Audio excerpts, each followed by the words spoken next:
New Year's Eve was crazy. New Year's party was crazy. I didn't have much food in my system. I'm telling you, bro. At one point, I was like, "Yo, why are these lights flashing so fast?"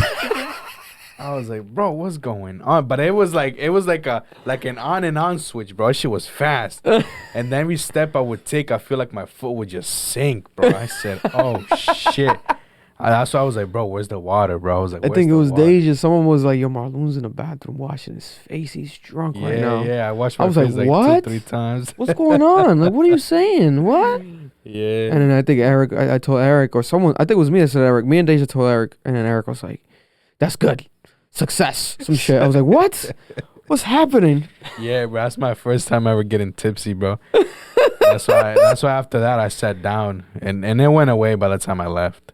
That shit's a real drug. Yeah, I'm thankful I was good after, bro. I was good when I got home. I was good the next morning, but I only slept like 2 hours. Oh, because you went to work.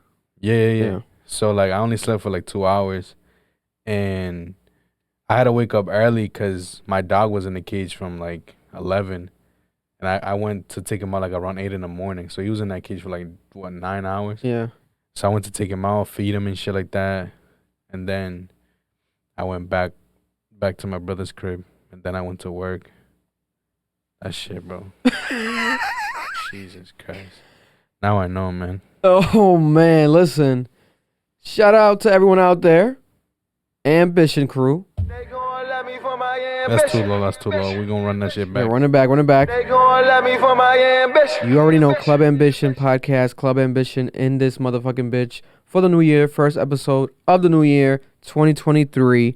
We are in here, sound, and we got Marloon in the building, holding it down. We don't know what's happening with Erlen. Mindset, I have no fucking idea. I'm going to be transparent with you guys. He's supposed to be here. It's the third episode he's missed in a row. You know, he's going to have to owe it to you guys or whatever the case may be. You know, we all have our battles, you know, I guess, you know, mental health is real, but we got to be a bit more professional. I don't know what's happening, Erlen. I know you're listening, brother. What's going on? You got to let us know, man. You got Marloon holding it down in this bitch. And he doesn't mind, but you got to let us know what's the plan, buddy. It's 2023, new year. You know, we had a whole new year party. Erlen didn't even pop up. Nah. He didn't even say he was going to or not. He didn't even pop up. Not at all, bro. Now that I think about it, yo, that's so crazy. Mm-hmm. And no one thought about it throughout the night, but now I'm thinking about it, yo, Erlen didn't even pop in. So we don't know what's going on. Mindset. Nigga don't give a fuck about us. He don't care about us no more. He don't love us no more. It's all good though, bro. We ain't them cheap bitches. Yeah. But, you know, it's all good, nigga. You know, bros before hoes first. That's all I gotta fucking say. Listen, I'm saying that's what got you fucked up, but still, nigga. We don't know. He might be deeply in love with like a Scandinavian female, like that might be. What are those called? The woman that kind of you could get married to, like foreign wives, or like it's like a program. No, what are you talking about? Pen pals? For real? It's like something. Let me know. Listen, but Club Ambition did have a podcast, a party. A different P word. We were pushing P's. We were pushing a party this weekend, private event. Shout out to everybody that came through. Much love to everybody. Yeah. Beautiful. As you heard Marloon right there speaking before the start. Well, during the start, he got a little lit. It was a lit night. You know, alcohol was flowing. People were going. And hoes were hoeing. Nah. I'm just kidding. No. We're not those type of guys. No hoes. Let them think that, though. You can think what you like. Yeah. There definitely was plenty of girls in here. They fucked up one of the damn mic stands in the damn studio. Mm-hmm. They were supposed to be in here as a repayment to potentially to provide some content, some commentary, because she's a funny girl. Shout out to her. But she's not here. So I won't even mention her name. No free promo to you. Cash app. You know, she's from Portugal, though. I do know that. Shout out to Portugal. Portugal. Aside from that, man, hell of a night. Like I said, Edwin was lit. Marloon was lit. YI was lit. Everyone was lit. Lit like a tit. The mac and cheese was macking. Shout out to the Guatemalan that cooked that shit. Shout out to my cousin, yo. Shout out to my cousin. You know, Brian. Shout out to Brian as well. You know, he might have. God bless. Let's just say that there might be a Guatemalan wedding coming soon. That's all I say. But Brian, man, Brian had a hell of a night. Oh my God. Brian brung the new year in very well. God bless Brian. He came hard into the new year. Came very hard into the new year. I fucking butchered that shit. He came hard into the new year. My God. Man, but yeah, man, shout out to everybody out there. Rhode Island, New Year's. God bless. There's going to be a lot of things coming this year. We already spoke about it in the previous podcast, but you already know. New year, new me? Yeah. New girls, we said? New year, new me. New year, new phone. Same old bitch, though. Same bitch.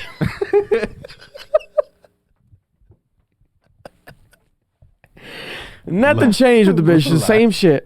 Like that. Same shit. So let's get to changing, baby. Let me take these off. This is just for the intro. I can't do the whole video like this. Sorry, guys. That's just for the thumbnail real quick. But let's talk about some topics. Let's start with some New Year's stuff because, let me see. Over the weekend, over here in Rhode Island, this is a pretty cool, not cool. It's cool, but it's not necessarily positive. Some stats of what happened. Rhode Island State Police in Providence, not in Providence. Let me read it. Let me just read it. Let me just shut the hell up and read it. Rhode Island State Police say they arrested 13 people for driving under the influence during New Year's weekend. So 13 people got arrested. Troopers responded to 54 crashes in Rhode Island. And 424 tickets were given. Damn! That's just in Rhode Island, the smallest state in the country. Who says that we can't party? Bullshit, no bullshit. But hey, hopefully, in all seriousness, hopefully, people know there's no deaths reported. There was crashes, but there was no deaths. So thank God no one has died, at least from what we're hearing being reported here in Rhode Island. But this is like a thing. Like, this is the #1 weekend every year where people report the most crashes, the most incidents, the most vehicle deaths. Very unfortunate, but hey, at the same time, is because people, they work very hard throughout the entire year. They want to celebrate the new year to potentially change things, maybe get their life better, improvement, just celebrating with your friends, family. The New Year's is a very, it's an international type of thing. It's not necessarily just like a biblical, or like a folklore type of celebration holiday. It's a universal thing because if we're living by the calendar, then every year is a new year. So the countdown is like a huge thing, universally. So people tend to go too hard. Out here, we saw it, not directly from us. I don't think so. But that car, SUV, yeah. I don't think that was anyone from here. No. It wasn't. But there was a car in our parking lot that turned into this party or whatever. I think the church party. Let's blame the church next door because they were partying too for the New Year's. They turned into this lot so hard that the wheel axle broke off. Yeah. And they just left the car there and they ran away, never claimed it. And the police came here. And I think you left earlier, but when we left at the end, we left here like 5 a.m. The police, there was like 6 police cars over there. Everyone was nervous. Deja was nervous. My girlfriend, her friend, she was telling Alicia, shut the fuck up. Shut the fuck up, you Guatemalan, shut up. You're too loud. You're too loud. And we got the police. They're definitely gonna follow us. So we gotta be careful. We gotta act normal, guys. We gotta act normal. Then they started walking too slow around. You guys are making it hot. We just gotta walk normal. Just keep going. Like it was a mess. And then Brian was turning up. I'm like, yo, we gotta relax. They might really try to follow us out of here. I don't know what's going on. Then I'm starting to realize more and more. I'm like, nah, they might be just worried about that car because they were all around that car. Yeah. And then when we go downstairs and start walking to our cars, the police start walking towards us. It was like a movie. I was like, hold up. Yeah. I'm like, maybe they want an explanation for me. So I had to gather myself because I was like a drunk. I'm like, I gotta gather myself. I'm like, let me hold Ocean. I held my son a little bit. I'm like, give them it's like a family party. So there was kids here. So like, there's not no crazy shit, no strippers or nothing. So maybe they'll respect that. But then the cop was mad cool. He fell in love with the Guatemalan's car. He was looking at her car. He's like, I love your car. I love your rims. Cause she got the what's she drive? The coupe, the Honda coupe. Accord coupe, but she got like the gold rims. She got some nice ass rims. They're like oh, that's hers. Yeah, they come out. Oh wow. They're nice. Very low ass car, bro. I drove her home when she was drunk the other day for Christmas. Oh, that's my cousin then. Yeah, Bro, hell yeah, that's my cousin. that car, I had to like. We're gonna have to talk about Fitment though, cuz because that Fitment, I don't know. Yeah. We're gonna have to talk about it. I had to go around all the speed bumps. That car is extremely low, bro. It's like undrivable. I don't know how she does it, but God bless. That's a lifestyle, bro. I respect it. But the deputy, cousin, man. the cop, the officer loved it. It was like, oh, I was like, okay, cop, okay, you acting, okay. I thought he was being sarcastic. He was being honest. But yeah, he was worried, and he was like, yeah, but we'll figure it out. We're gonna call someone else in to maybe handle it because we just heard some shots in Providence. I was like, what? He heard like they were shooting in Providence. I was like, oh shit. I'm like, yeah. But they were very nice. Thank God, no issues. But yeah, you know, people be safe. Be safe out there. But at the same time, definitely, it's okay to celebrate. It's okay to be happy. Do not think that is awkward. Do not think that, you don't want to follow the crowd. Shut the fuck up. Turn up. Celebrate life. You made it to a new year. We're here. We're alive. So let's keep on fucking pushing.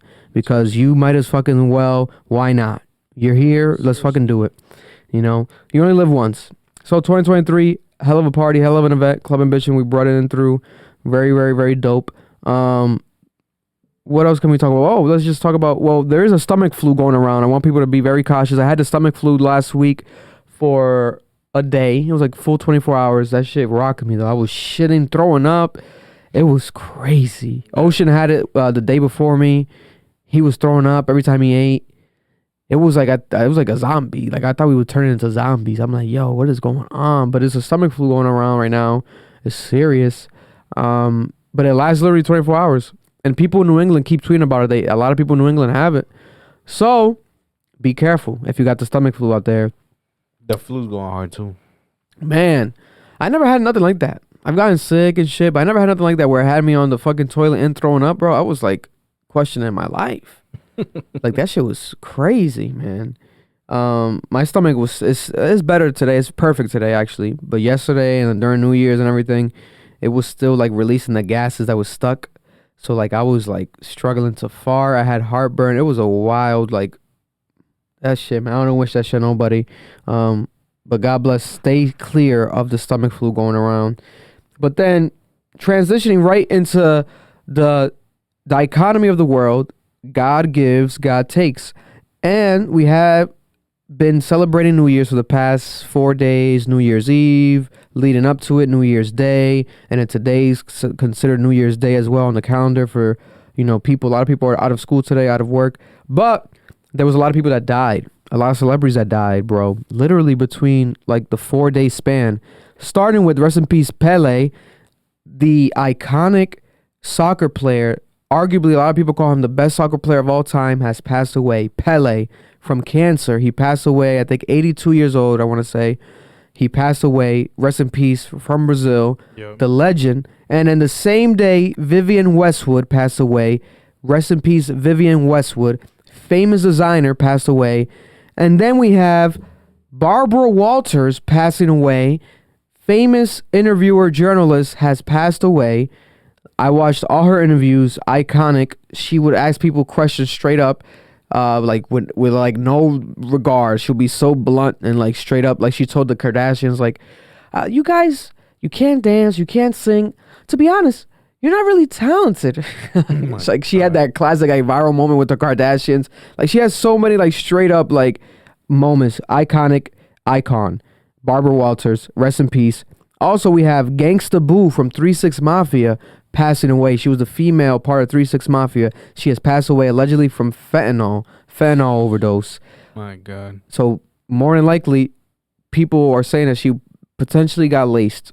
People, if you're doing drugs, I can tell you stop doing drugs, but I can't force you. But what I can tell you, and what I hope a lot of people force onto each other, is at least testing your drugs if you're going to do them. There's free tests out there. Test your drugs. Fentanyl is the #1 killer right now in America for the past 2 years. It's on a high increase. It's not going down. Test your drugs. Fentanyl is out here in the streets. Rest in peace, GANGSTA Boo. Also, Pope Benedict, the prior pope, has passed away at 95 years old. Rest in peace, Pope Benedict. XVI. What's XVI? What number is that? XVI. X is 10. V is 5. Let me 16. 16? Yeah. Pope 16. Let me look up Pope 16. Yep, you're right. 16. Pope 16 Pope Benedict 16 has passed away. Also today, latest breaking news, the drummer from Earth, Wind and Fire, Fred White, legendary drummer, famous artist, has passed away. All these people, artists, all of these celebrities have passed away within the past 4 days. Something's in the air. It's like, and I feel like it happens every time there's a new year comes around. Towards the end of the year, people start being reported dead, and then it's like we start the new year fresh. Like, it's pretty crazy, but at the same time, we have to remember, the reality of life. You only live once, but what the fuck is going on? These people keep dying. Like, this is like wild. God forbid another one gets reported tomorrow, but on top of we had to, this is post recording, but added into the recording, flowing natural. But unfortunately, as I'm listing those names that have passed away this year, we have to add now, today, literally as we were recording, it's been reported that legendary rally driver, legendary sportsmobile the car industry icon, Ken Block, has passed away at 55 years old after a snowmobile accident. According to the Wasatch County Sheriff's Office, Block was riding a snowmobile around 2 p.m. on a steep slope when the vehicle suddenly upended and landed on top of him. Officials say he was pronounced dead on scene due to injuries he suffered during the accident. Mr. Block was riding with the group but was alone when the accident happened. We are saddened to hear the loss of Kenneth, and our hearts are with his friends and family, so deeply affected. 55 years old. And he was also the co-founder of DC Shoes. That's crazy. I forgot that fact about him. Yeah. He was the co-founder of DC Shoes. This is a huge personality, human, man. This is very unfortunate. We're talking about an icon to everything that is, sports, to be honest. He represents that, the automobile sports world. Yeah. And with DC Shoes, you're talking about everything that has to do with skating, skatewear, skate clothes, skate shoes. Bro, this is insane, man. Rest in peace. The accident has happened in Utah. 55 years old. Hoonigans, his team, his company, Hoonigans, legendary. The original Hoonigan is Ken Block. They released a statement, and they confirmed his death. And yeah, just like Marlon was saying off camera, he posted pictures on Instagram earlier, Monday morning, literally showing the snow, with like a funny emoji, showing how much snow it was. Man, Ken was one of the most famous car drivers in the world. Competed since the mid-2000s and won a lot of awards. He became a huge star online, social media. He founded DC Shoes in 1994. He's survived by his wife, Lucy, and 3 children. Block's 16-year-old daughter, Leah, she's a driver. She just started getting into it, and she just finished building like a car with him. Wow. Yeah, that shit's crazy, man. Shout out to Travis Pastrana. Shout out to that whole world of, man, this is so crazy. Rest in peace. Legendary for his Gymkhana yearly, I believe it's annual, right? Every year. Yeah. Annual Gymkhana videos that go viral. Iconic creator, iconic man. And like I was saying with the other deaths, what is in the air? What is going on? 2023, we're starting it off with a lot of famous people dying. Mm-hmm. What the fuck is happening, man? This is wild. And this was as I was looking at my phone, because there's other news that we're going to report right now in the sports world as well. But rest in peace, Ken Block. He deserves his praises. He deserves his flowers. He deserves his acknowledgement. He's a legendary person, legendary entity. Everything around the Ken Block world, I really respected him without even being heavily indulged and involved in that community. I always respected everything that his name stood for. So shout out to him, man. Rest in peace. Ken Block. That's so crazy. When do you remember? What was your first time like learning about like Ken Block and stuff? Cause I know you're into that shit heavy. Gymkhana, man. Gymkhana, right? Gymkhana, just everything that he's done, like the cars he's built, everything, man. That dude, yo. Fuck. Yeah, if you're heavy in the automotive industry and shit like that, that's a GOAT right there. For real, for real. And even if you don't, you know, you're not a car enthusiast and shit like that, you know who the fuck he is, bro. You've seen it around. You know what I'm saying? Man. Damn, man, that sucks, yo. Rest in peace, Ken Block. And just a quick moment of silence for everyone that's passed away.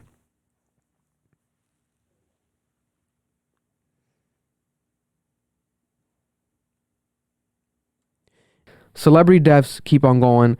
That's how we're bringing in the new year, unfortunately, 2023, with some sad news. But kicking it forward to some more news. What was I going to talk about here? So let's start with this. Let's start it fun. Fuck it. So Bad Bunny might be canceled, or at least they're trying to cancel him. They gotta chill out. They're trying to cancel Bad Bunny, and it's not because there's a bunch of softies. Well, they tried to cancel him before this because he kissed a man, right? Like you could say no. No. When he puts the song "Enséñame a Bailar" and he brings people up to stage to try to like dance with them with his fans. So they were saying like he was making fun of like one shorty that went up and shit like that. I really? Didn't see why? it that way. You didn't see that video? No, why? Because she didn't dance good. Yeah, she didn't dance that good. But like they were saying like, oh, he was making fun of her and shit like that. I don't really know. So people were like, oh, he's fucked up for that. This and that. Blah blah blah blah. And then he had a concert thing in Mexico, some shit like that, and there was like issues like where people bought the tickets, they were being doubled and shit like that, so people were buying tickets that already bought and shit. So a whole mess. But this shit's low key funny. The shit that happened during New Year's. Yeah, this happened literally during New Year's. Yesterday it happened at a party. I believe in DR, Dominican Republic, where my family's from, my country's from. My family's country is Dominican Republic. I'm Dominican. In DR, Bad Bunny, the biggest artist in the world, biggest Spanish artist, arguably of all time at this point. Mm-hmm. And every time when people rise to the top, there's gonna be people. There's gonna be people and opinions that try to bring you down. This might be one of those instances. So Bad Bunny, here we have the clip of him allegedly. You guys interpret it how you may. Knocking and throwing. Literally grabbing and throwing a fan's phone into the water. Here we have. Let's watch the clip together. That shit's funny, man. That shit's funny. Don't forget to play the last part though, where he's like, "Yo," like where he's like, "Yo," like my personal space. Oh yeah, his response. Yeah. Okay. So let's see. Do they see it there, Mar? Yeah. Okay. Let's play it from the top. Bro, she all up on him. Like, she all up on him. What? Put there, right? Gone. Bitch. Oh, my. Wow, en serio. Arriba. Hay que respetar el espacio. Respeten el espacio. Loco, Benito, te amamos como sea. Tú eres una no, mira, de verdad, pero tú eres lo más duro que hay.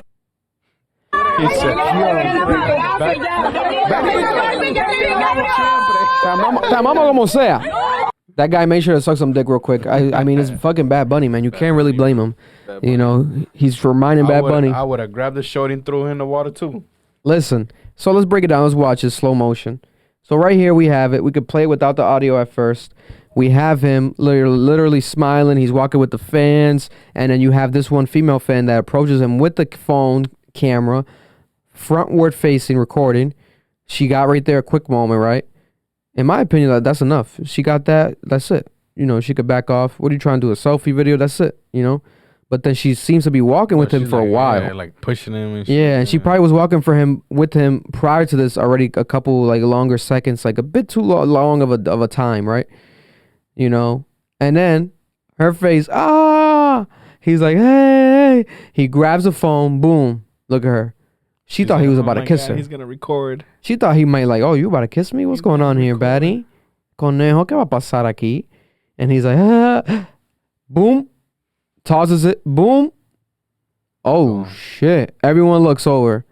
Everyone looking over. It's like, what? Did he just really throw that? Where's it going? What the hell? Oh, into the water. Into the water right there. Boom. And he walks off. And then let's play what he says. Something about his personal space. Wow. En serio. Everyone's like, wow. A couple people reacting like, wow. A couple of the girls like, wow, you really did that? What's going on? He's walking like a boss, though. I'll tell you that much. He's leaning backwards. I don't know how this man's not falling. He's so amazing that he defies gravity. Look how cool he's walking. He's like, respeta mi espacio. That means respect my space. He's walking with his security guard. And then some people are like, yes, he's right. Respect his space. Someone says, Benito, te amamos como sea. Benito, we love you. Bad Bunny, we still love you no matter what. I don't care. I still love you. And he went up to that person, I think, to like, you know, show him love, dap him up. But this is very still... She's forcing it, bro. Like, to me, it's still confusing. I'm thinking, like, also, why are all these people wearing the same, like, the head shit as him? Like, what is going on? Are they a part of his crew or not? Like, what is this head bandana shit? Well, the shorty that got the phone taken away wasn't wearing it, so... Oh, that is true, right? She wasn't. She ain't from the squad. She was not. That might have been the fucking issue. That might have been the fucking issue, to be honest. That's a good highlight, more. That might have been the fucking issue. He's anti bandana. Because he is rocking with some people, some girls, and they got the bandana. Yeah. Or what do you call it? Like a fucking babuskia? I don't fucking know. Bro, they're all rocking it. One of them niggas look like Farruko, if I'm being honest. You know? So, then we have Bad Bunny's response to this. Bad Bunny has come out and tweeted his response. Oh, he said something? He said, the person who comes up to me to say hello, to tell me something, or just to meet me will always receive my respect and attention. Those who come up to put a phone in my face, I will consider it for what it is, a lack of respect, and I will treat it like one. Yeah. Hashtag C. What did he say right there? It's cut off. I can't read it. What is that? C. Sin cojones. Me tiene. Sin cojones me tiene. Hashtag sin cojones me tiene. La persona que se acercaría a mí a saludarme, a decirme algo o solo conocerme, siempre recibirá mi atención y respeto. Los que vengan a ponerme un cabrón teléfono en la cara, lo consideraré como lo que es, una falta de respeto, y así mismo lo trataré yo. Sin cojones me tiene. I agree. Bro, I never heard that phrase though. Sin cojones? Sin cojones me tiene. Sin cojones me tiene. What the fuck does that mean? Without kind of cojones, but sin cojones? Yeah, I don't think it literally means... Without balls? Yeah. Bro, cause I thought he said like un verano sin ti or some shit like in the hashtag. I thought he was promoting the music. I'm like, what is he saying in the hashtag? But here we have Bad Bunny's response. Bad Bunny doesn't respond to anything. He kissed a man, they try to cancel him. Yeah. He dressed up as a girl, they try to cancel him. He never really responded. He'll have slight remarked responses like months, years later in interviews, but he doesn't really react right away to nothing online, social media. Mm-hmm. Here we have him going viral for potentially doing something that has been the most, you know, kind of un-Bad Bunny type of behavior we've seen, right? Because he does show love to everyone, but then he felt disrespected, so he just acted on it, right? I mean, come on, like... But it is kind of shocking in a sense where it's like, he could have not taken her phone and thrown it. He could have told her, you know, you did get off of me, bitch. You get too close. Get the fuck up off me, bitch. Like, we're humans, bro. But he felt the need to, like, I guess a knee-jerk reaction, grab her phone, throw it, you know. And it's not like he knew people would record. Well, I'm pretty sure he knew, obviously, people were recording him. But, like, it's not like, oh, I'm going to do this shit because people are recording me. It's like, yo, like y'all got to remember, like, we have to remember, right? These artists are human beings. Yeah. You're walking down the street, regular, right? And then you got some random fucking person putting a fucking camera on your face. What you gonna do? You're gonna be like, yo, hold the fuck up. Yo, get that shit out of my face. What do most Karens say when they're on the street or when they're getting recorded? You can't record me. I don't consent. This, and that. And you ain't even shit. So imagine a fucking celebrity. Yeah, that is true. You know what I'm saying? You're just walking down the street, minding your own fucking business. Ah, Benito, hey, me puedo tomar una foto contigo, un video. You know, vente pa acá, some calm shit, you know what I'm saying? Professional. No, but she's like getting in front of him and like bumping into him and shit like that. I would have done the same fucking shit, bro. I would have done the same shit. It is pretty aggressive. Come on, bro. It is pretty aggressive and like unnecessary for them to, you know, kind of just think like he owes them that. That's another thing. He doesn't really owe them that at all. Like, these artists don't owe nobody nothing. And he's one of the artists that give a lot to his fans all the time. He's always giving back to his fans, free concerts, free shows in Puerto Rico, etc. Always something. Mad music, unnecessarily. You know, he just always is giving. So I think, in my opinion, I think it is definitely, I think he deserves to do what he did in that moment. He deserves that. Even if you look at it like it was a bit too far, he was a bit too aggressive. I feel like he deserves to do that. He has the right to do it. Like, he's earned that. Like, he's Bad Bunny. He's done so much throughout the entire fucking year. Yeah. And then to end the year, you want to, like, you know, I know, go crazy, because that's another thing. He makes people's lives literally better. So if they see him, it's unbelievable to them. It's like looking at a star 100%. Walking. They're like, oh my God, it's fucking Bad Bunny. 100%. They want to run up on him and record him. They want to fucking kiss him, suck him, everything. 100%. So this woman was one of these people. But, lady, personal space is a real thing. Back up. I'll tell you this. Now take this, you know, as a learning lesson. You're going to come up to an artist, have a good-ass case on your phone. Waterproof, shock resistant, you know what I'm saying? 100%. A good-ass OtterBox. I'm plugging you in OtterBox. This is an OtterBox promotion. Yo! Listen, if she had an OtterBox, no worries that it fell in the water. That shit's dry. She would have been like, thank you. Would have slapped that shit out of her hand. Yeah. That shit would have bounced back up into her hand. That's all I'm going to say. That shit look naked. OtterBox. That shit look naked. I think she had no case. Sponsor us. Listen, OtterBox, Marlon just gave you a free fucking idea for promotion. Come on, bro. You can literally reenact that whole shit 100% and do a commercial 100% that will go viral. Without needing the fucking Super Bowl. Come on, bro. So if you fucking do it, we fucking said it here first. Come on. And you fucking owe percentages. Bro, Bad Bunny in an OtterBox commercial, blow the fuck up. Oh my, if they get him involved too. Come on, bro. Just throwing phones. Yo. Bad Bunny. Oh me tienes sin cojones. Me tienes sin cojones. That's what the line's gonna be called. Sin cojones me tiene, huevo. Listen, man. Oh man, God bless that phone. We shall see. Hopefully this lady doesn't overdoes it, does a press tour now, gets interviewed. La mujer que Bad Bunny le tiró el celular en el agua. La mujer está aquí con el celular. Like, I don't want to get her. She's going to be famous now. What's going to happen? Like, let's not. Come on. I wouldn't doubt it, though. Spanish people were very gossipy. Oh, for sure. Dominicans, Puerto Rican, that culture, that news culture cycle is very gossipy. So whatever morning show that they got down there in DR, she probably already booked. She's already on it. She probably on it tomorrow morning. Already, that's it. So, but that shit was wild to see, the Bad Bunny trending because of that. Because he's such a huge star, obviously. Anyone does that. Freaking... Let's say Sway Lee did that. People will be like, oh my God, what the fuck, Sway Lee? Bad Bunny doing it, that's what gives it like that bigger of a headline. 100%. Like, it's like, what? It's like, what's that dude? The dude that just blew up? Steve Lacy. They like threw a fucking thing at him. On stage. He just fucking kicked the shit out of it. Yeah. I think Tyler Creator did that shit too on stage. Shit, bro. He got smacked in the face with it or some shit like that. Would have done the same thing, bro. I think what Doja Cat does, she just does, every time they do it, she just records like some weird shit and like funny ass, weird ass faces and then just throws it back at them or gives it to them at the end of the show. But yeah, man, people calm the fuck down. I've never been that type of person to like, man, like that. I don't know. People are just wired differently because that's some other shit. Bro, it's just people don't know how to act. It's just common sense, bro. Just have someone, just put yourself in their shoes. Have some random person run up on you, right? and shove some shit on your face, bro. Come on, bro. Like, you gonna feel weird. You're gonna be like, yo, back the fuck up. You know what I'm saying? She didn't even ask. Come on, bro. Like, Benito, ¿me puedo tirar una foto de that's un what I'm mariquito? saying. That's what I'm Benito, saying. ¿puedo grabar Come on. un videocito? O Benito, mándale un mensaje. Give a shout out to my mom or something real quick. Bro. Something that makes sense to get in his face. 100%. Because then he'll be like, oh, yeah, let's go.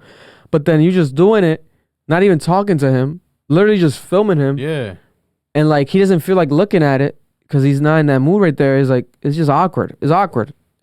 My boy doing the fat Jolene and fucking she over here interrupting that shit. Like, come on. Bro, he's walking like he about to go lay some dick somewhere. Like, he got bigger shit to do. He got better shit to do. He was walking like he's about to go have some sex. Yeah. That walk was crazy. Yeah. You would have thought he was on a hill.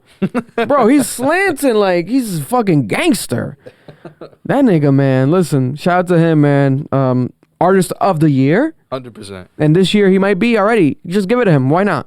He don't even got drop shit. Just give it to him again. Why not? It's fucking Bad Bunny, people. Let's do it. Now, speaking of music, there's also some news we got to report here. The Copyright Royalty Board has approved a settlement for streaming royalties owned by songwriters and publishers for the period of 2023 and 2027. There's going to be a new percentage, new number for streaming royalties. So this is going to help a lot of the artists, right? The Copyright Royalty Board judges issued their ruling on streaming royalty rates for songwriters from January 2023, today, to December of 2027. Let's read the actual ruling. The ruling sets the rates for Subpart C and D of 5-year period known as Phono Records IV or Phono 4 for short. And it represents a compromise between the music industry and the streaming services, creating certainty around the royalties owned by songwriters for U.S. mechanicals. Let's start going down to the numbers. I want to really see what the fuck this shit really means. According to the settlement, okay, here we have it. As the highest rates in the history of digital streaming. So these are going to become the new highest rates ever in the history of digital streaming. The headline rates will increase. Okay, here we have it then. From 15.1% of revenue in 2023 to 15.2% in 2024, and then up a 0.5% point in each of the remaining 3 years, peaking at 15.35% in 2027, the final year of the term. For a standalone portable subscription offerings like Spotify, the total content cost component of the rate formula will be set at 26.2% of what's paid to labels for the entire term, or $1.10 per subscriber, which is lower. Previously, those numbers were 21% of revenue and 80 cents per subscriber. Wow, that one's really good. Okay, so when it comes to subscription platforms, streaming platforms, the royalties are going to raise from 21% to 26.2%, and from 80 cents per subscriber to 1.10%. I keep saying percent. 80 cents of the dollar per subscriber to $1.10 per subscriber. Okay. And that's the thing. These are, small numbers. It makes a difference, but it's still sucky.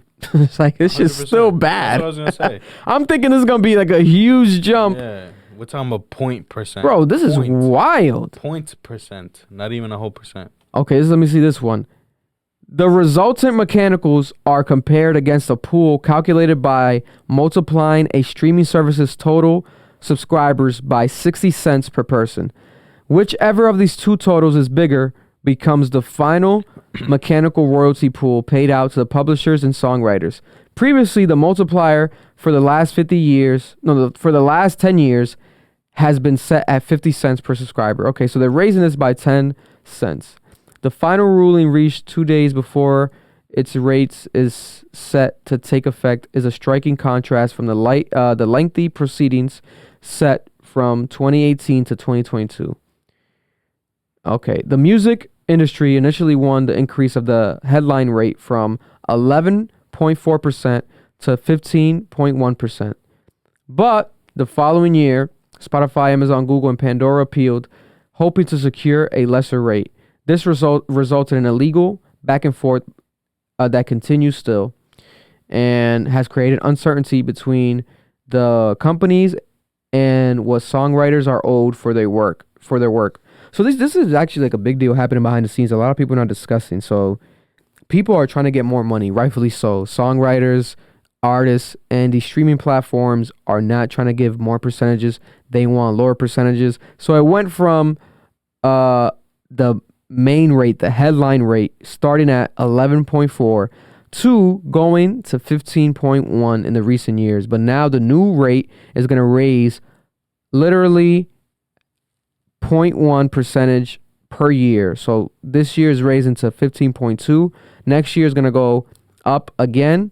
And then the following year until it's peaking at 15.35 in 2027, about 4 years from now, which is crazy because that's not even 1% higher, but it is point percentages higher, but it still sucks. Like, this is not nothing. Like, this goes to show you why the record industry is making so much fucking money every damn year. The music industry is making so much damn money, and these artists are suffering at the hand of it. They're all getting fucked. They're all getting jerked, and we had to just sit down and not do nothing about it because we want to listen to music.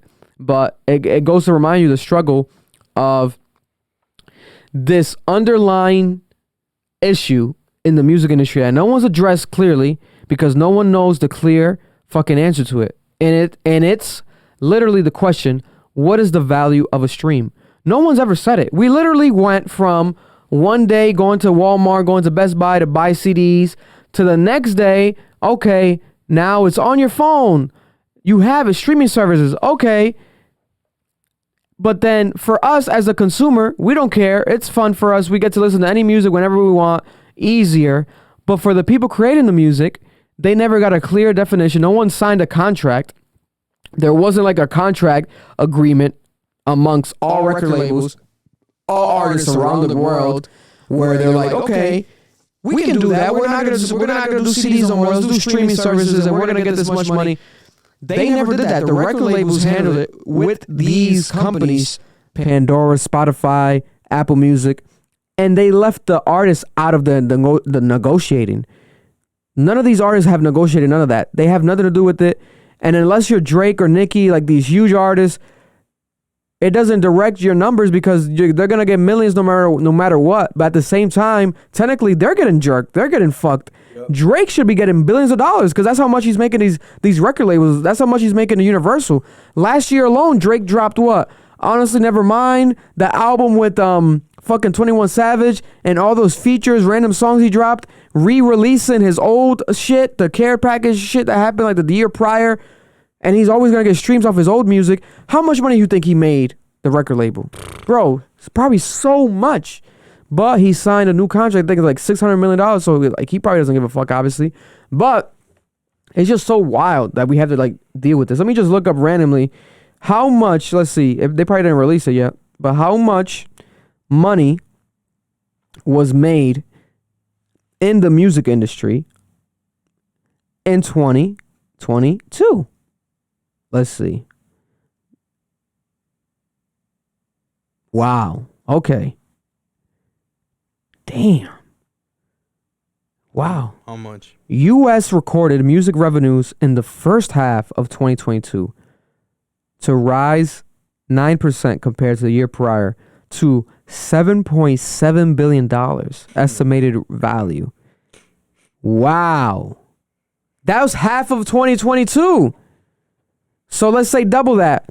So 15 between in 2022, so the total is going to be the music industry made between 15 to $20 billion last year alone. That's how much money was made in the music industry. And I believe that that's just in America. That's just US.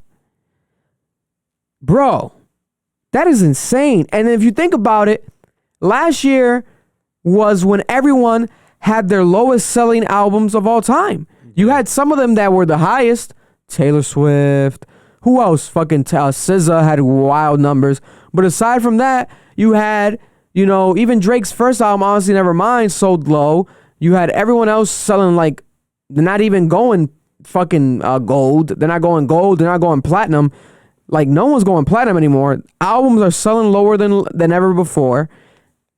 And then even though, ironically, that's happening, you have Sweetie selling 3K, fucking Coil Ray selling 2K first week. These people selling low-ass numbers, right?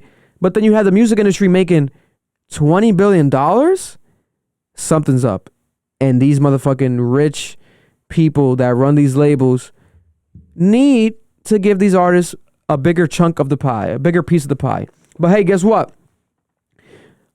We ain't gonna do shit. We still gonna be dancing and fucking listening to this music, asking for more. We need more. We need more albums. We need more music. But these people at the end of the day are getting jerked and fucked. 100%. That's why a lot of them want to be independent. Who's a big independent artist right now? Bad Bunny, damn near, basically, with that contract we broke down before. Yeah. But there's a big one right now. I forgot that people were talking about. But there's always like people coming up out of nowhere, like, oh, they're independent, or like they're gonna turn independent. It's for this reason, because people are getting fucked and jerked. Yeah, I mean, they'll definitely get more money if they're independent, but it's still not like streams get much money either way. So. And these companies screw them over. They don't really look out for them as much as they would for a record label artist. Yeah. You know, because these record labels lace their pockets up, but these independent artists don't. Oh, Bobby Shmurda's independent, so he's been complaining about shit recently. That's what it is, all the time now. But hey, it's a sign of the times, man. There's people saying there's no money in the music industry. There's plenty. It's just not going to the artist. Mm-hmm. It's going to these record labels, you know. And at the same time, you see random artists selling their whole catalogs, their whole back catalogs of royalty. Justin Timberlake did it last year. Lil Wayne did it. Everyone's doing it randomly for like $200 million. Justin Bieber was reported to potentially do it to his older music. So it's just a weird thing happening right now. There's no real deal, definite explanation. Hopefully we might have eventually, who knows, some people actually behind these record labels on this podcast one day. If they're hearing this, they probably hate this video. So you're more than welcome to come and join and explain yourselves, you fucking thieves. And on that note, we want to send prayers to this gentleman, Damar Hamlin, from the Buffalo Bills. Breaking news, literally as we're sitting here, the Buffalo Bills safety from the NFL Buffalo Bills, literally during the game, Monday Night Football, has collapsed on the field during the first quarter. We are going to play the video censored. Warning, trigger warning. The video is going to be played censored. And we're going to look at some of the people's instant reactions happening right now, along with the update. As of now, we're hearing he's alive. That's literally minutes ago. I just saw the update. He's alive. So he's alive. He has not passed away. A lot of people thought he, from looking at the video, yeah. What the heck? This is wild. So let's play the video. Where's the thing is, it might not even be on here really, huh? On YouTube. I sent it through text to you. Yeah, so I think I sent it again. Did I not know? But I think I'll be able to find it, because I saw maybe that same exact one that you saw, but I didn't think it was real. Because you never know with this stuff.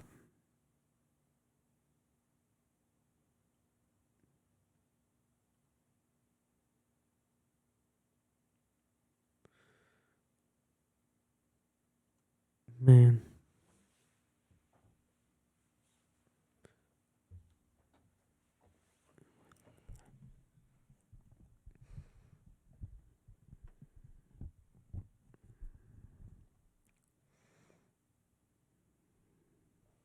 Here we have. Here's the video of the incident. Censored. Right there, you see there's a tackle that he makes as a safety. And if you look at it, it's a pretty strong tackle. This part so far is not really this is not the graphic part, obviously. This is the play. It's a strong tackle, but it also does look like a regular play. But it is pretty strong. Look at, so the boom, some slight like head-on collision right there, I would say. And then he brings the guy down. He makes the tackle as the safety. Then he gets up. And then censored right now happening. He falls. But then even prior to the falling, like his hands do kind of some sort of like weird. You see, look at his legs. And right there you see like his hands. Mm-hmm. And then unfortunately, he drops right there. And then the referees immediately to his attention. This is very sad. And at the same time, we have to realize this is the reality of the sport and many sports. They're all dangerous, specifically football. It's one of the most dangerous sports to ever exist. That's why they literally wear helmets, shoulder pads, knee pads, everything to try to avoid this type of injury. And it can still happen. And it 100%. still does happen. 100%. Let's look at some of the reactions. Here we have video of Damar Hamlin with his mom is making rounds around the internet. You know, she's just a very supportive mother.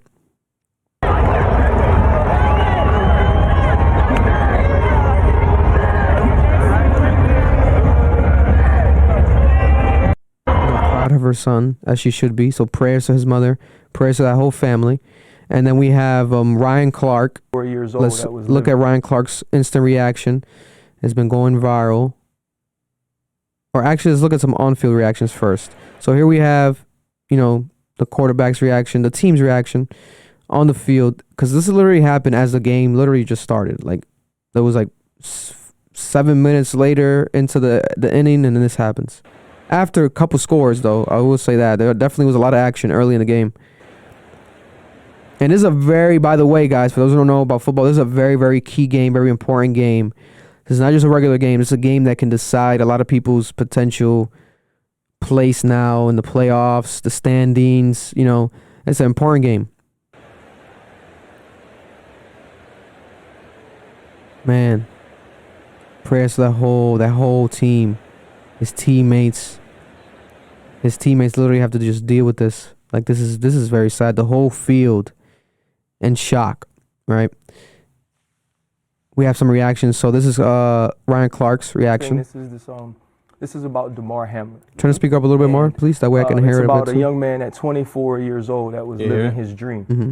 That a few hours ago was getting ready to play the biggest game of his NFL career, and there's probably nowhere else in the world he wanted to be. And now he fights for his life. And when Damar Hamlin falls to the turf, and when you see the medical staff rush to the field and both teams are on the field, you realize this isn't normal. You realize this isn't just football. And so many times in this game, and in our job as well, we use the cliches, you know. I'm ready to die for this. I'm willing to give my life for this. It's time to go to war. And I think sometimes we use those things so much, we forget that part of living this dream is putting your life at risk. And tonight, you know, we got to see a side of football that is extremely ugly, a side of football that no one ever wants to see or never wants to admit exists. When you see both teams on the field crying in that way, your first thought is Damar Hamlin. Yep. The second thought is his family. And this isn't about a football player, right? This is about a human. This is about a brother. This is about a son.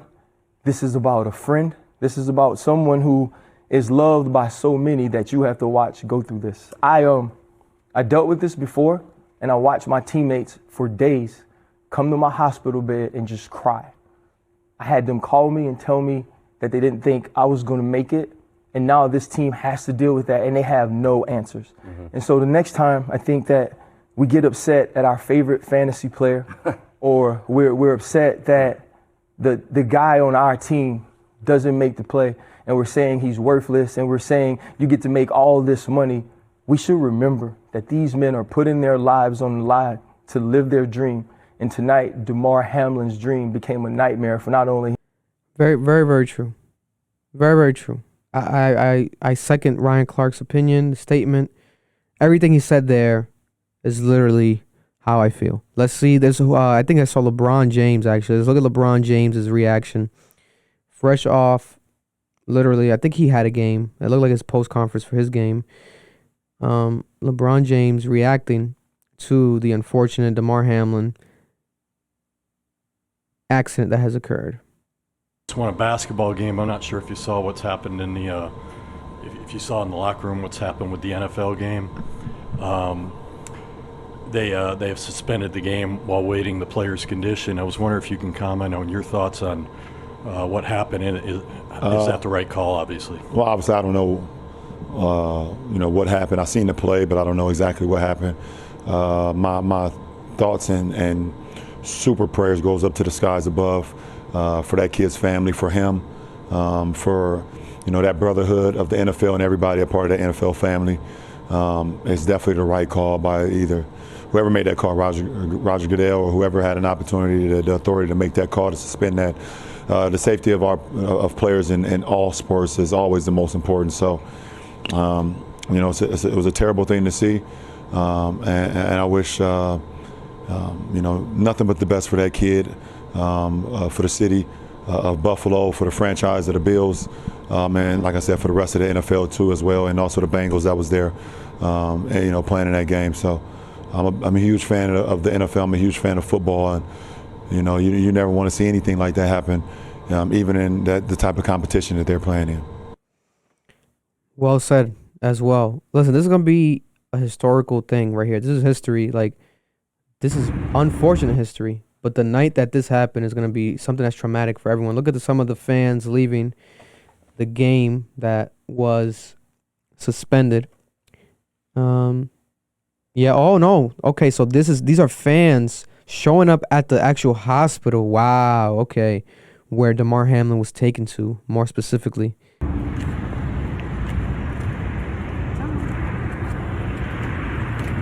And these are fans of the opposing team, too. This is the Bengals fans. And they still came through to try to show some respect.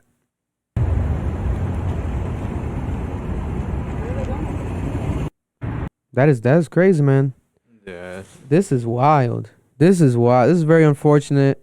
This literally happened while we were recording, and I decided to just, record again because the respect is needed. Let's see literally some of the reactions. Okay, let's see some of the reactions right here. We have JJ Watt, who literally just announced this is going to be his last season. One of the most famous, one of the best NFL players of all time, JJ Watt, arguably. This game is not important. Damar Hamlin's life is important. Please be okay. Please. Buffalo Bills, thoughts and prayers. Patrick Mahomes, praying hard. Please be okay, man. Debo, God be with him and his family. Sauce Gardner, Father God, I pray that Damar Hamlin is okay and here with us. I also ask for speedy recovery mentally, physically. God, in Jesus' name, amen. The Bengals have tweeted, sending our thoughts and prayers to Damar. And then also I want to see Skip Bayless had a controversial tweet. Skip Bayless, because like I stated earlier, this was an important game. But obviously, like JJ Watt said, does it really matter? This is someone's life. Skip Bayless, nothing is more important than a young man's health. That was the point of my last tweet. I'm sorry if that was misunderstood, but his health is all that matters. Again, everything else is irrelevant. I prayed for him, and I will continue to. Oh, this was his apology tweet. Where's his prior tweet? Did he delete it? More than likely, right? Let's see. He probably did it because he wouldn't keep that one up. Oh, right here. This is the tweet. Look at that, bro. 76 million views on this tweet. No doubt the NFL is considering postponing the rest of this game. But how? This late in the season, a game of this magnitude is crucial to the regular season outcome, which suddenly seems so irrelevant. Questlove said he's a human being, man. Damn. Ben Baller, what the fuck is wrong with you? Mad people commented below Skip Bayless calling him out. You're gross. What is wrong with you? Come on. You're dumb as hell. Shit's bigger than football, dork. Listen, I think Yeah, I don't know. I think it's a bit tasteless. Skip Bayless is questionable sometimes. I respect him, and I'm a fan of his, but he's questionable with his takes. I think here he could have just skipped everything else and just said, prayers and thoughts. Just that's it. But you saw it. It was crucial. His life is what matters. That's what makes it seem irrelevant, the game. But you should have just said that right away. Like, oh, this game's irrelevant. Prayers for him. No extra sauce on it. And then at the apology, you see what he meant. Okay, whatever. But Skip Bayless, come on, bro. Come on, Skip. Come on, Skip. Shannon Sharp's going to cuss the fuck out of him tomorrow on the show. And we're expect the Skip Bayless apology again, literally, on camera tomorrow on the show. Because that's what he always does. But that's definitely that's a bit tasteless. I think that's tasteless right there, that tweet. Aside from that, my opinion and my take. Well, let's get the update. My bad, actually. Let's read the actual update. That I believe an NCAA. This man, who is it? NCAA coach, brand coach, first personal brand coach in the NCAA, CEO of Jaster Athletes. Important person, actual person with some actual, integrity. Update on Damar. His vitals are back to normal, and they put him to sleep to put a breathing tube down his throat. They are currently running tests. We will provide updates as we have them. And that's the latest update as of this recording date right now. That was at 10:31 p.m. Damar is alive. Damar Hamlin is alive. His vitals are back to normal, and they have put him to sleep. He's sleeping. He has tubes down his throat, but he remains in critical condition. Critical condition. My opinion is this. At the end of the day, that is one of the reasons why I personally never really went hard with sports, because I was always scared of certain moments of injury. I was literally in Little League. I got hit in the face with a ball. I got paranoid. It really hurt, and I was very young. But then even going forward, I was playing, basketball? I think basketball at Classical. And in my tooth to this day, it got pushed back a little bit, like a couple centimeters back. My right big tooth got pushed back, and it's like the nerve is like a pinched nerve type of thing happening still in my gums. Since high school, and that was just incidents of just as a kid playing, not really seriously playing. So imagine, God forbid, taking it to this level and something happening, I've always been scared of that. It's fun to play these games. We grew up with them. We love them. We play video game versions of them. We look up to these people. We love these idols. It's amazing. It's so entertaining and inspiring. But then at the same time, you have to remember they're humans. So that's what's scary about this. At any moment, God forbid, they can potentially pass away on the field, on the court. It's happened. It's happened. Boxing, I think a couple boxers passed away. I want to say at least one definitely was reported last year. Literally after incidents in the ring, internal bleeding. Sports are dangerous. So please remember that they're humans. Please take them seriously. Please do not be inconsiderate of them. Don't like how Ryan Clark was saying, be respectful. Your fantasy, whatever, you made bets, fuck them. Yeah, whatever, but don't let it don't live and die by that. Remember that they're actually humans. Like a point, 2 point, whatever, a couple points doesn't define them. I think that's another thing. There's a good thing to this, unfortunately, and the good thing is that we get remembered of the human, the human side of things. These are human. So that's one good takeaway from this. But obviously everything else is just negative. Man, I don't know what they're gonna do with that game. It doesn't matter. But I'm more than likely that I'm not sure. I don't think they're continuing it tonight. I doubt it. They're probably gonna make it go into next week or something. That's just very sad. Prayers to Damar Hamlin. One of the craziest videos I've ever seen in sports history right there. That video of him his body just dropping like that. Wild to see, but it happened. What is going on with the news around these Marvel actors? Literally, the people that play Marvel characters from the Avengers, coincidentally, 3 of them are in the headlines at the same damn time. First of all, we want to send prayers to Jeremy Renner. Jeremy Renner, who plays Hawkeye, right? Jeremy Renner, Hawkeye. Hawkeye, let's look at it right here. The Avengers star Jeremy Renner, 51 years old, in critical condition but stable, after he was injured while plowing snow in Nevada. How much snow is there in Nevada that you were plowing and you got injured? That is insane. So he's injured. Shout out to Hawkeye, Jeremy Renner, the sharpshooter. We need him. We need him. We need a second season of Hawkeye on Disney Plus. I need to see that second season. We need him. Hopefully he's good. Hopefully he's healthy. He recovers fast. Aside from Hawkeye, so Hawkeye's injured from the snow plowing. Then we have two potential actors that have realized that their families were slave owners. They didn't know. Now they're realizing it. Hey, you guys are white, but do your research. Your families were slave owners. We have, as of late, the newest one was Edward Norton. Edward Norton, who used to play Hulk. Shout out to Edward Norton, who played Hulk. So Hulk is the former Hulk, but in my opinion, the best Hulk, has discovered his ancestors owned slaves. Edward Norton. So he was on the new PBS show. It's not a new PBS show, but a new episode. It's called Finding Your Roots. And the 53-year-old star found out, is that a fucking fruit fly? It's the record labels. They're trying to kill us. We're spreading the truth. They send in their fruit fly robots to fucking kill me. Embarrassing. Let me see right here. So, Oscar-nominated actor was left uncomfortable in a preview to the new episode of the show Finding Your Roots with historian Henry Louis Gates Jr. The host asked, "What's it like to see that?"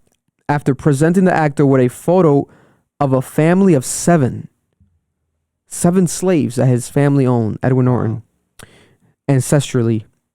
The short answer: these things are uncomfortable, and you should be uncomfortable with them. Everyone should be uncomfortable with them. It's not a judgment on you or your own life, but it's a judgment on the history of this country. It needs to be acknowledged first and foremost, and then it needs to be contended with. He also added, when you go away from census counts and you personalize things, you're talking about possibly a husband, a wife with 5 girls, and these are slaves born into slavery. And then the host said, born into slavery and in slavery in perpetuity. And then Norton said, yeah. And said, again, when you read slave aged 8, you just want to die. Because it's I guess he was reading into it, and I guess literally they were not just slaves, like, oh, his family took them and they became slaves. They had slaves that were so like into slavery that they gave birth to children that became slaves. They grew up as slaves. It was like the generations kept going of slavery. It didn't stop, right? So that was what was such an interesting, unique situation when it came to Edward Norton's ancestral family's actual influence into slavery and the history of slavery. And especially because I guess he gave him a photo. So that photo, I would imagine made him feel very, very weird. For sure. But at the same time, hey, brother, you are white. You got to deal with it. But then also, that's Hulk. But then the biggest story out of all these three is the one that's gone viral the most, has become Benedict Cumberbatch, a.k.a. Doctor Strange. That's right. Doctor Strange, you can't avoid this multi-universe dimension of your family actually being slave owners. It's real life. It's not a multi-universe on a television. It's actually real life. Here we have it right here. The big headline story. Benedict Cumberbatch's family could be forced to pay reparations for ancestor slaves. We are just at the beginning. The family of Benedict Cumberbatch could be forced to pay reparations for slavery after it was revealed he had family ties to a sugar plantation in Barbados. The Caribbean nation, which became a republic in 2021, is looking for reparations from the families of past slave owners, and Cumberbatch could find himself in a legal battle over his ancestors owning a plantation in the 18th and 19th century. According to a report, the 7th great-grandfather of the Oscar-nominated actor Abraham Cumberbatch. That's his grandfather. Wow, the 7th great-grandfather. Whew, that's what? How many? 7 generations, but that could be any number of years, depending on how long his grandfathers lived. Damn, he must feel like shit. Bought the Cleveland plantation in 1728. Wow, so that's almost 300 years ago. Oh my God, which housed 250 slaves for more than 100 years. Cumberbatch's relatives reportedly earned the family a small fortune from the plantation. After slavery was abolished in 1830s, Cumberbatch's ancestors and the other slave owners were compensated with a monetary amount now worth millions. Last November, The Guardian reported that the Barbados government has indicated its plans to seek reparations from Richard Drax, a conservative member of the British Parliament who inherited the island's largest plantation. Drax is facing pressure to hand over his family's land, and if he refuses to, Barbados will ask for an international arbitration court to decide on the matter. Yo, this is wild, man. Listen, this is reality, though. You got to deal with it. Let me see what else is it saying specifically about the Cumberbatches right here. If Barbados challenges is successful in the court, it will pave the way for its government to seek compensation from the descendants of slave owners, including Cumberbatch. David Cummingson, Barbados deputy chairman of the island's National Commission on Reparations, told the Telegraph he wants the ancestors of slave-owning families to pay damages. This is the earliest stages. We are just beginning, he said. A lot of history is only really now coming to light. Wow. Do we have any response from Cumberbatch? Let me see. Benedict Cumberbatch, actually, I forgot, he played an enslaver. He played a slave owner. Wow, I forgot he played a slave owner in 12 Years a Slave. How well did he? What the hell? How well did he play that paper? I forgot he played an enslaver in 12 Years a Slave. So his movie, 12 Years a Slave, was actually a reality this entire time. Benedict Cumberbatch. Wow. He's acknowledged, I guess, okay, so he acknowledged the slave ownership in the past. He said in his role in 2006 abolitionist drama Amazing Grace was sort of an apology for his ancestry. I don't know about that, Cumberbatch. You can't just play roles and expect that to be an apology. But I get it. These people, they're white. They're not. They got to research more of their culture, etc. The black culture, so they're probably out the loop. But hey, when it comes to the government, if the government is gonna make you pay, you can't be out the loop, buddy. You're gonna have to loop yourself back in order. Mm-hmm. You know what I'm saying? Let me see if Cumberbatch has responded, because this is crazy. Let me see. Response. Benedict Cumberbatch could fade. No, I don't think he hasn't said nothing like new. Should Benedict Cumberbatch say sorry for the slave owners and his family? Listen, well, I'll say this much. We cannot erase history. We cannot erase history. We cannot rewrite history. We have to deal with history. And if this man, famous man, one of the best actors of all time, arguably, legendary characters, legendary roles, hell of an actor. You might love him no matter what. No one's saying nothing against him. But those things are entertaining, fun, but we have to get to reality. The reality is this. Historically, his family owned slaves. Hundreds of slaves, and they made millions off of owning hundreds of slaves. Therefore, this man, who is a millionaire now, is going to have to pay back something. If not him, someone in his family, because reparations is a real thing. How the hell are you going to be okay with making millions off of owning other humans? People were okay with this. It was the 1700s, 1800s. This was a normal thing. Yep. We are in 2023 now. Now what we have is low-paying jobs. Low-paying jobs. And we also have labor slavery happening in cobalt mines, people making these batteries in all our phones and this laptop and this TV, everything that's run on cobalt, it comes from these mines that, you know, people are talking about now more, especially because on the newest Joe Rogan episode, that man has been revealing a lot of stuff. The man that went over there, the journalist that went to investigate all that. So that's uncovering. That's going to be an explosive topic this entire year once it hits the actual, you know, headlines of, you know, these companies responding, because we're going to have to get a response from Apple. We're going to have to get a response from Samsung. We would hope, because they have to admit if they actually know about this cobalt mining slavery shit that's happening, because what the fuck, right? But they're so powerful that they might not give a fuck and might not respond. And I'm pretty sure that's what the fuck is going to happen to those fucking motherfuckers, because we're going to still buy these phones and these laptops. We need them, right? So it's a catch 22. It's a double-edged sword. You gotta, you know, take your wins with your losses. But slavery is still happening to some capacity, but the biggest capacity, especially when it came to integral race war slavery, it happened in the 1700s, 1800s. You know, for years, hundreds of years, you know, people have dealt with this. You know, black people, colored people, Caribbeans, all types of, you know, races were facing this. And Benedict Cumberbatch is going to have to, you know, I guess now respond to this, especially when it comes to legally. It doesn't matter what we even fucking say. Our opinion does not matter. If legally in court they demand him to do it, he's going to have to do it. And if he doesn't do it, guess who is going to suffer? Him, his career. Because Hollywood tends to be very liberal.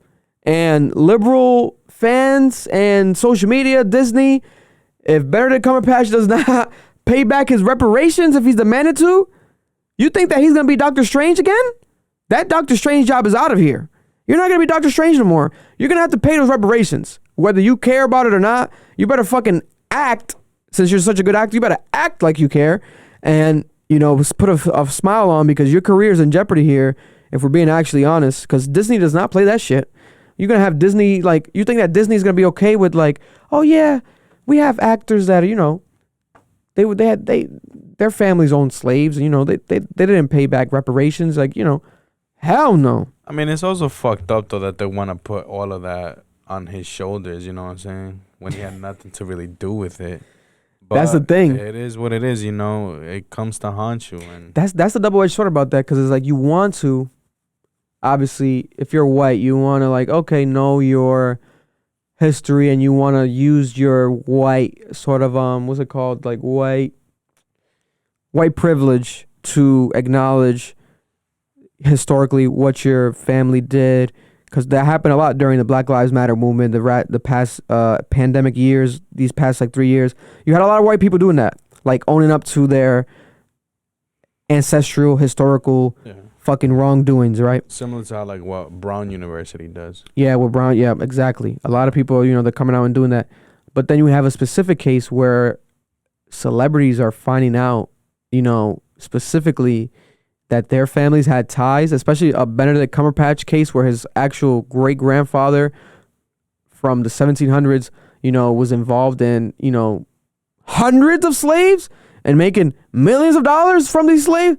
That specifically is like, whoa, when it comes down to that, you know, specific, it wasn't like, oh, you know, he was a part of it. He had a couple, you know, his uncle, his aunt, his great-grandfather directly, the direct lineage, you know, so Doctor Strange, you're going to have to pay up, buddy, unfortunately.